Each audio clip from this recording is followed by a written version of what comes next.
আমরা সবাই number one Shakib খানকে চিনি, কিন্তু এই নাম্বার ওয়ান হওয়ার পিছনে তার সাহসী লড়াইয়ের কিছু অংশ আমাদের সাথে শেয়ার করবো।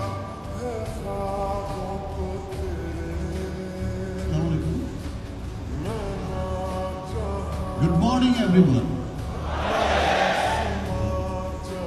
এই স্পিডটাই খুব ভালো লাগে, আর এই স্পিডটাই সর্বক্ষেত্রে মানুষকে সর্বোচ্চ জায়গায় পৌঁছে দেয়। শুধু নাম্বার ওয়ান না, নাম্বার ওয়ানের উপরেও যদি কোনো অবস্থান থাকে যেটাকে কোনো নাম্বার দিয়ে কাউন্ট করা যায় না, তেমন আসলে পৌঁছে দেয়। সফলতার গল্প কার সামনে বলবো? জনাব অঞ্জন চৌধুরীর সামনে। 7:45 তার এখানে আসার কথা, ফোন করে বললো স্যার তো এসে গেছে। ঘড়ির কাঁটায় দেখলাম এখনো 45 বাজতে 2 মিনিট বাকি। তখনই বুঝলাম যে মানুষ শুধু এরকম নাম্বার ওয়ান হয় না অঞ্জন চৌধুরী সাহেবদের মতো। মানুষ আসলে এই মানুষরাই সফল হয়।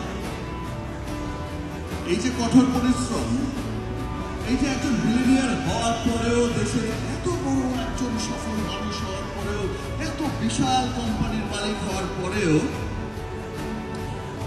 5 মিনিট লেট করতেই পারে, কিন্তু 2 মিনিট আগেই এসেছে। এই স্পিডটাই মানুষকে নাম্বার ওয়ান করে।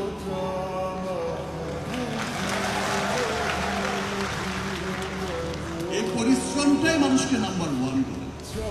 আর আমি সবসময় একটা কথা বিশ্বাস করি যে ধারাবাহিকতা।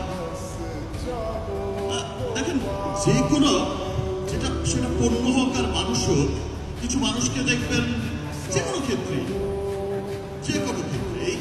যে ধূপ করে চলে ওঠে, ধূপ করে চলে উঠলে মনে হলো যে খুব আলোকিত পড়ে গেছে, একটু পরেই দেখা গেল যে নিভে গেছে।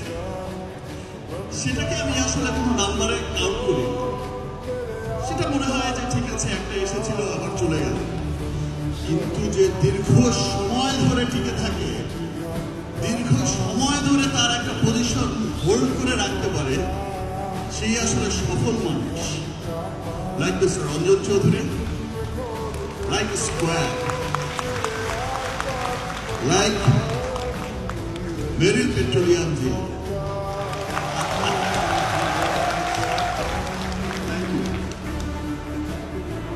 বাংলাদেশের নাম্বার ওয়ান উইন্টার ব্র্যান্ড মেরিল পেট্রোলিয়াম ব্র্যান্ড অ্যাম্বাসেডর হওয়ার জন্য আপনার কি অনুপ্রেরণা কাজ করেছে?